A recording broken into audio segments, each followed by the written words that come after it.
Good morning. It is a real honor and pleasure to be with you all and to just begin to hear some of the incredible stories that that are attributable to CVPP. Got to do something with this? Okay, thank you very much. Is that better? Okay, thank you. It felt to me during the video, and especially during the testimony of the four delightful, bright young people who shared with us earlier, felt to me like that part of the program could go on all day, and maybe should, right? That there was some learning, lots of learning to be done by listening to the wisdom of the young people, both on the video and in the reports of their accomplishments. I'm just delighted and honored to be part of the conversation today, and I'm particularly honored as well to reunite with a good friend of mine, Karen Pittman, who I think is one of the most brilliant and effective advocates for young people in the United States, and has been for many years. So delighted to be here with you too. Let me give you a little bit of background on the work we do around asset-based community development. I'm glad that Isaac mentioned the years of work we did with Mayor Washington. Those of us with grayer hair remember those days with some fondness, I think. The reason that the work we are doing now comes out of those years is, number one, Mayor Washington was a mayor who had faith in neighborhoods. He knew about Chicago neighborhoods. He was at home in almost all of them. I remember being with him one night on the Northwest Side in a Polish community when he astonished the mostly Polish group that he was gathering with and spoke with. He astonished them by doing a mean polka. Nobody quite expected it. I didn't know about it either. But those were, for people who are interested in strong, vital neighborhoods, young people who thrive, those were exciting days when Mayor Washington was traveling the neighborhoods and trying, I think often, to see if it was possible to govern a big American city from the bottom up, to see whether you could hear the good ideas that people had in neighborhoods and bring them into City Hall, rather than, as so many do, attempt to dictate policy from City Hall out to the neighborhoods. So it was a great privilege to work for him. And I, along with lots and lots of other people in the Chicago area, was shocked and saddened when he was felled by a massive heart attack. What happened to me after that is what happened to lots of people in Chicago, which is what we took a look at what we were going to do next with our life, right? That was a wonderful 4.5 years. We could try to figure out how to make that happen some more, but we couldn't. So instead, what were we going to do? Well, my colleague John McKnight and I decided that what may make sense for two old community organizers, people who had worked in lots of different Chicago neighborhoods on different agendas, might make sense to take another step back a little bit, take another look at neighborhoods across the United States, and figure out what was going on in neighborhoods that we could learn from. So we were lucky enough to get a grant and spend most of it on airline tickets.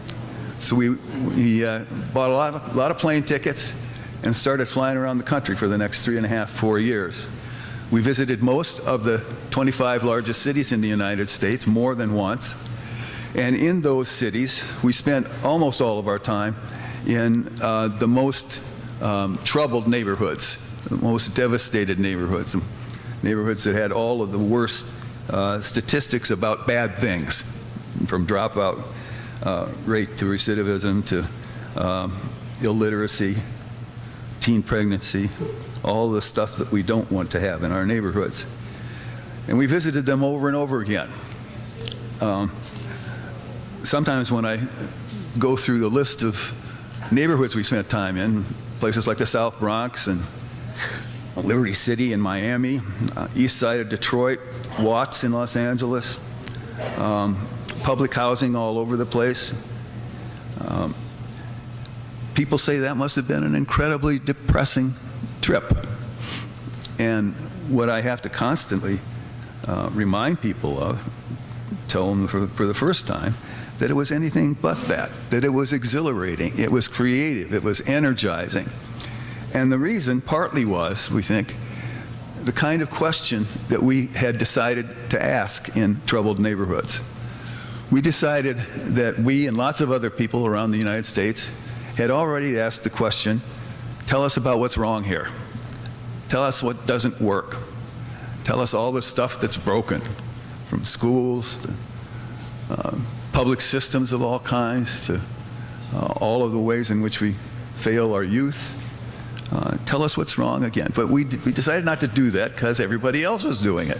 And we had done it too. We learned an awful lot about the problems. Instead, what we decided to do was to go into neighborhoods, talk to lots of people who live there, and ask the question, what works here? What is succeeding here?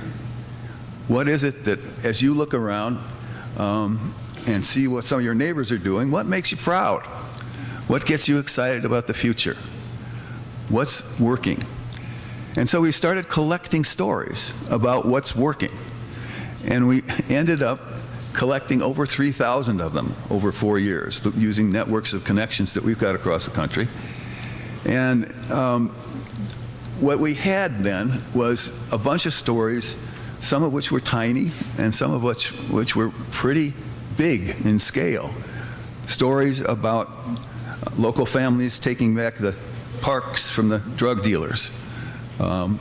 Folks doing stellar work of the kind you guys do with people coming out of prison, taking them and welcoming them back into their own communities, recognizing them for neighbors, not for enemies. Doing all kinds of work to rebuild the economy, not only provide job training, but often new businesses and new business opportunities for people in the community. People taking on the daunting task of turning their schools around. So we collected all of those stories and started talking to people who did them, who were doing them, who were producing good stuff in tough neighborhoods, right? And we asked them, well, how did you do that? And they started telling us how they did it. And what we started noticing was a pattern to what it is they're telling us. They're trying to make sense of what happened here that was successful. What am I pressing here? Where is it? It's, James, are you around? Okay. Well, what we found was that they knew exactly how they had done what they had done that was successful. And basically what they had done, let's get us into the, where am I pressing here? It's just that one, okay. There we go. Okay, good. I'm going to take this down for just a second. Oh, what's up here? Okay. Sorry, it's not my computer and I don't know what they're doing here. Okay. What we started to notice is in almost all of the stories, there are people at the center doing the leadership. Probably they would be in this room. And they're working in a similar kind of way, in a way that has recognized a kind of fork in the road, decided not to go down one path, decided to go down the other path. The path they rejected almost universally was a path that had been taught to them by lots of people on the outside. Maybe by big newspapers, maybe by the 10 o'clock news, maybe by law enforcement, maybe by universities. And it was a kind of internalization on the part of neighborhood residents of this kind of an understanding. This is not a map of a piece of geography. It's a map of the mind. It is, what does the Chicago Tribune think of our neighborhood? We hear it every day. What do the major public institutions think of our neighborhood? We hear it every day. And what we hear is that the big institutions look at our place, might be Englewood, might be East Garfield, might be Austin, might be South Shore, might be Woodlawn, might be Pilsen. They look at our place and tell us that this is what's important about our place. What's important is our needs, is our problems, is our deficiencies. And that's what we should broadcast to the world. And then sometimes, if I'm the MacArthur Foundation, or the United Way, or even City Hall, sometimes if I think things are bad enough out in the neighborhood, I'll give a grant, or I'll turn to some experts and put them into the field in that neighborhood. So that there has been a game set up, lots of our folks were telling us, that was the producing and valuing of neighborhood needs, about what's wrong with the community. Oh, I know about West Side, I know about South Side, I know about Pilsen Little Village, Humboldt Park. That's the place that's characterized by crime, child abuse, graffiti, mental disability, slum housing, et cetera, et cetera, et cetera. What some of the leaders began was to give us a piece of language about how to think about what this is. And one of the leaders happened to be from Harlem in New York City, once told me that this idea that we're nothing but our needs and problems and deficiencies here in this neighborhood, this idea constitutes for me and my neighbors a prison. It's a prison of ideas about who we are and who we are supposed to be. The wonderful finding of our journey around the United States talking to neighborhood people was that there was a massive prison break going on, that this was the prison they were breaking out of, that everybody who talked to us about how they did something good in the community talked to us about substituting an assets map for the deficiency map. Everybody said things like, you want to know how we got that done? We used what we have to get it done, because using what we didn't have didn't make any sense. So what we learned is that this is destructive, that concentrating only, thinking about the reality only as this kind of emptiness and deficiency really has these kinds of consequences. I'm not going to spend much time on this because I get depressed. But if that's what we're told by the Tribune, they must know. Sometimes we internalize it and we say, well, you know, if they say I'm incapable of getting a job, I don't have the skills. If they tell me that I don't have the skills to raise my own kids, if I get told constantly by so many people in the society that I'm deficient, sometimes, not always. Lots of examples in this room and in your networks, places where this is not the case, but sometimes people do internalize that. And they start saying, that must be true of me. I must not know enough to raise my kids. I must not have the chance to get enough skills to be something useful in my community. So once, you know this in your work every day, people who have been told so often that they are needy and problematic and deficient and defined by the negative attributes of their lives, sometimes internalize it. Sometimes begin saying, that must be true of me. And it's really hard, as all of you know, to invite people back into positive contributions in the community once that has been internalized. The second point up here is about our local relationships. So many of you in the opening remarks stressed how important local relationships are. Why would I turn to a local neighbor if I didn't think there were any strengths in the neighborhood. If I thought everybody in this neighborhood was problematic and everything that went on here was a problem, why would I expect that turning to a local relationship would make anything positive happen in my life or anybody else's life? And you know the truth about relationships, right? That they're like muscles, that if you don't use them, keep them in shape, they deteriorate and vanish. So sometimes our local relationships vanish because we don't use the muscle. Right? The third and fourth pieces here are about money. If that needs map, each box has a new need in it. If that needs map is seen as the only reality, people and resources and money comes into the community in those little boxes. So here's your teen pregnancy money. Here's your incarceration money, money to take people out of prison in a very helpful way. Here are your dollars for all kinds of other problems. And it turns out that the narrowly defined problem areas that gets money often don't go to residents. Instead, they go to people whose job it is to help residents. And sometimes people actually do help residents, right?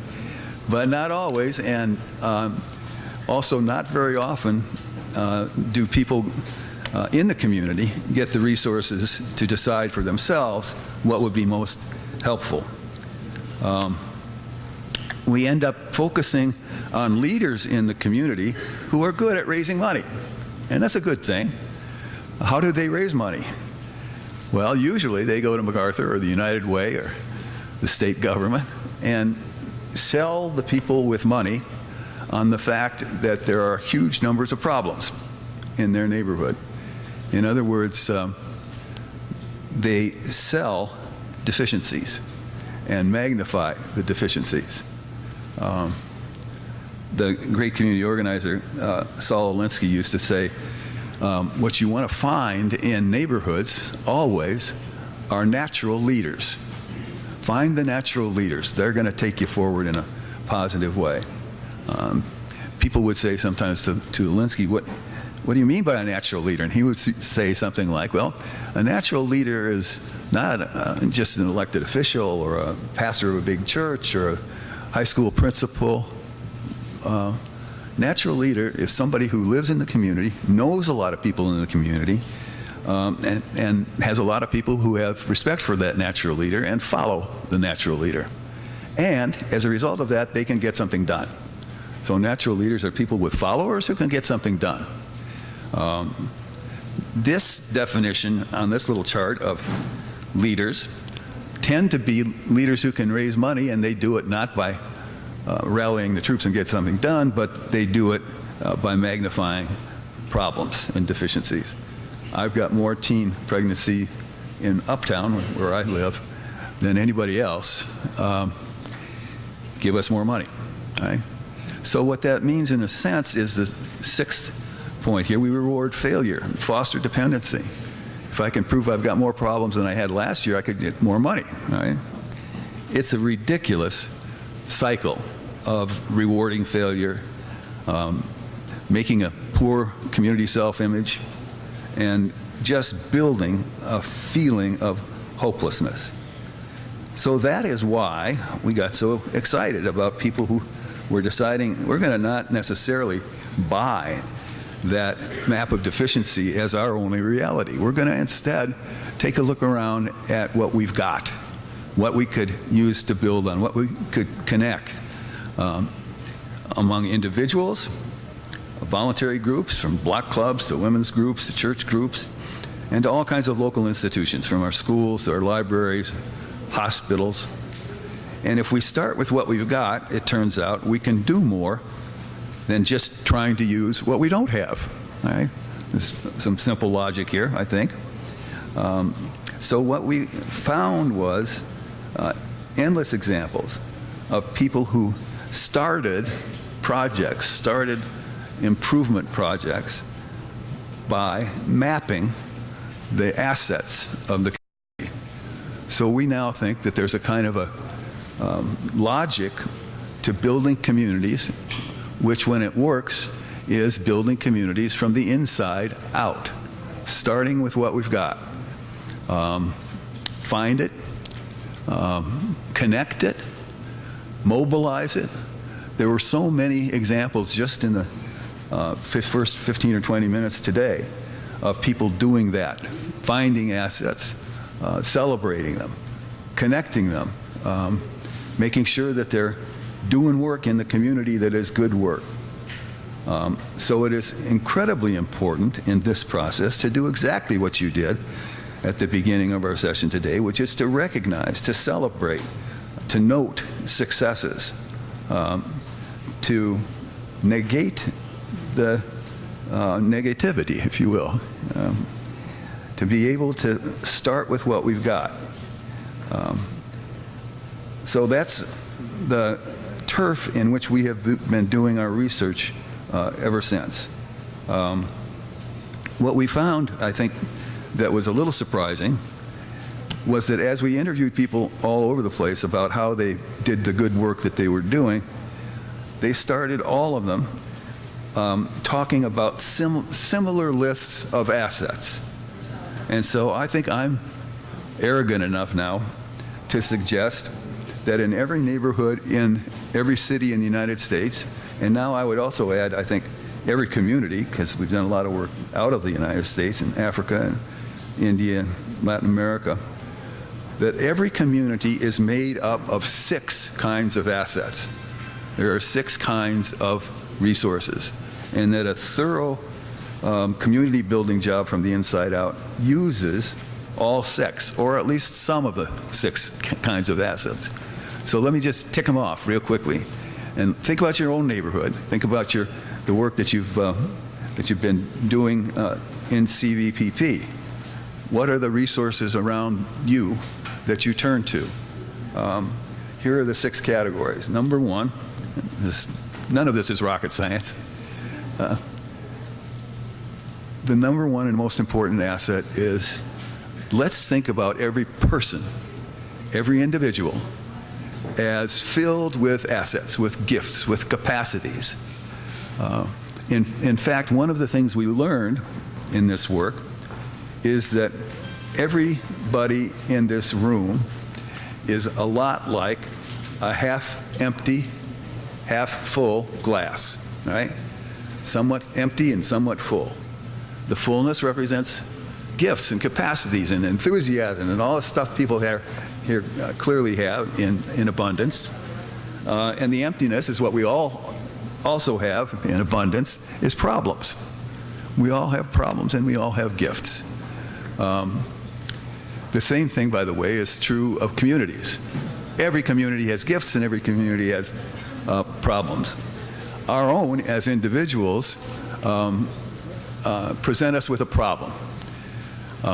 We could summarize it by saying it's the problem of labels, that in our culture, we have whole groups of people who are labeled as mostly empty, and other groups of people who are mainly labeled as full. Those who are labeled as empty. You work with a lot of people who are labeled as empty. Terms this box people in to their problem, right? Ex-cons, dropouts, gangbangers, pregnant teens. All of those are terms that take a human being in all of her or his complexity and say, this is the one thing that we will think is most important about you. What's most important about you is that you've been in prison, right?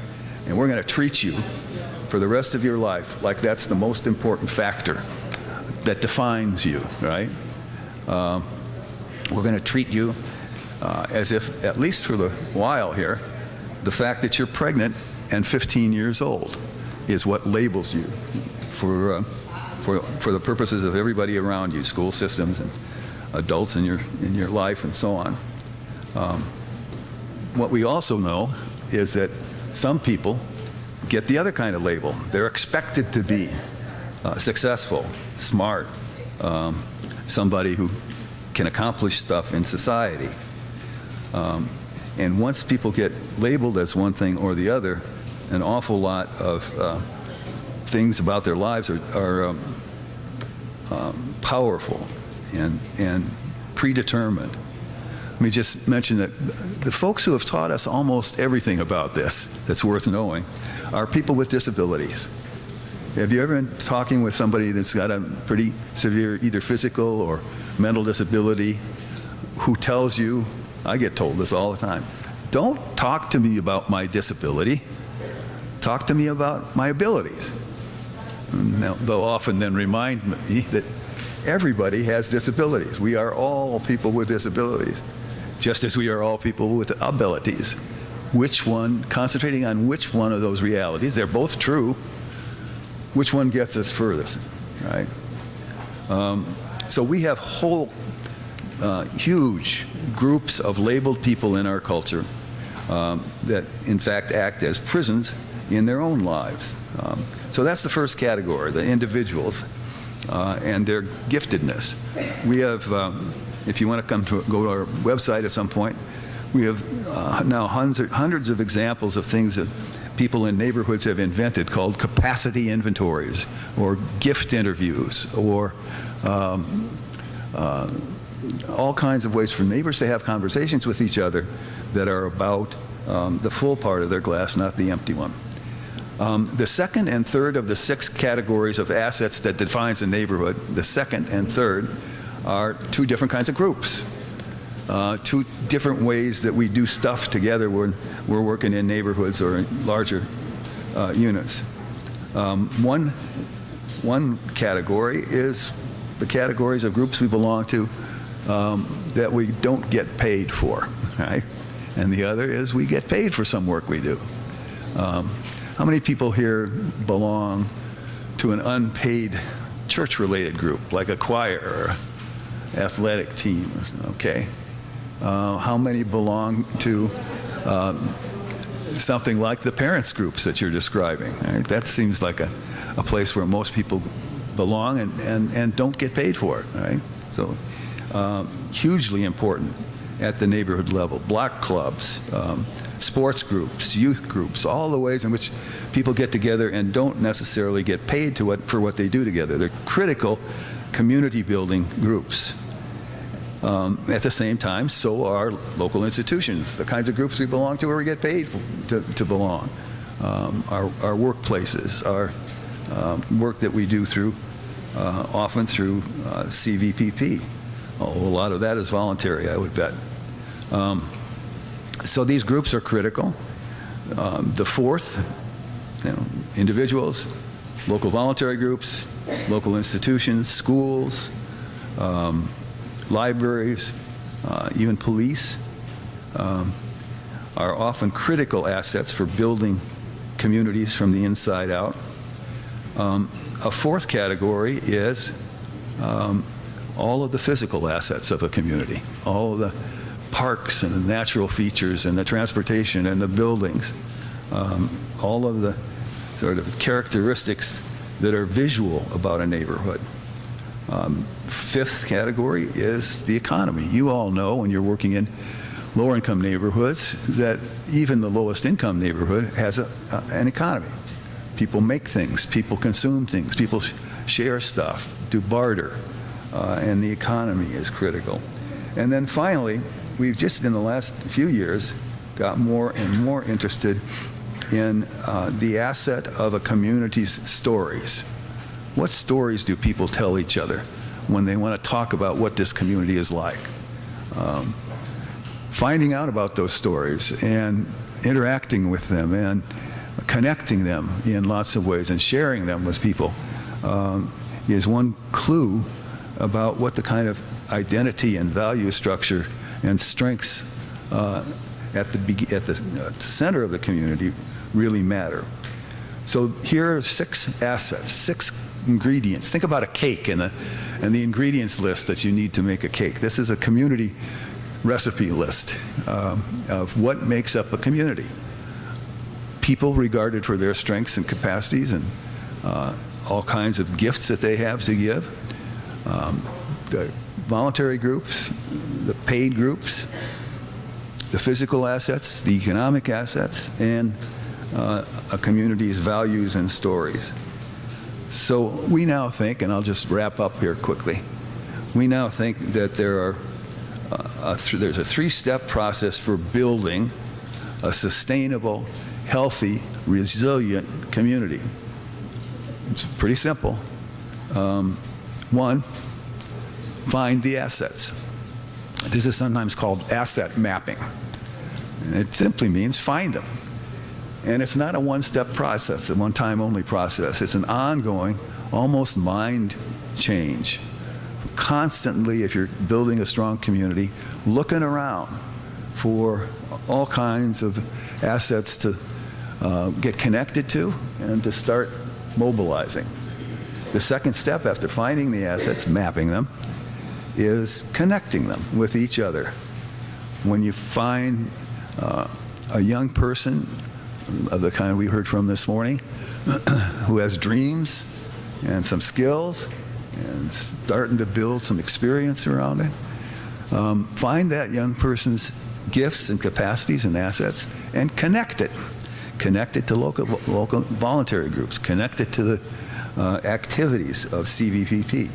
Connect it to the jobs, either inside or outside the neighborhood. Connect it to further education. And then third and finally, find the assets, connect them, and then when it's possible, mobilize them collectively around a vision for the future. A vision that pertains to the individual in the community, but also to the whole community. Connect the assets in a way that the vision gets closer and closer. Right? Those three steps, you'll notice, don't include, and I'm thinking about you all moving forward here, don't include state funding. Okay? They don't include writing a grant in MacArthur Foundation.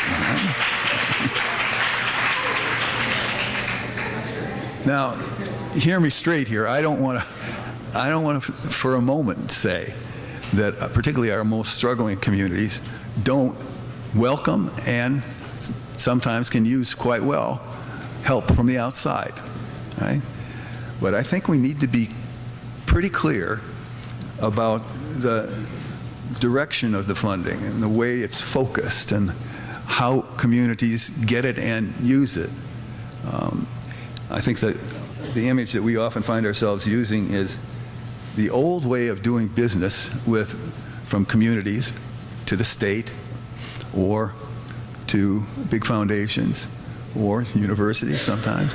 The old way is the charity model, right? You hold out your hand if you're a community and hold it out convincingly enough that you attract the attention of the outside funder and helper, and the funder is, because she or he is needs-based, will respond. That's the old model. That's charity, and I think it's not bad. It's not necessarily what we want to get rid of, but I don't think it's effective. I don't think it's sustainable.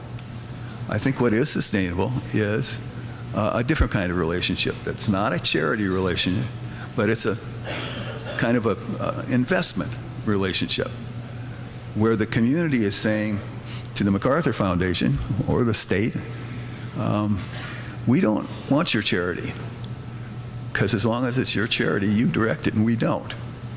But what we would like from you is for you to understand how investable we are in our community.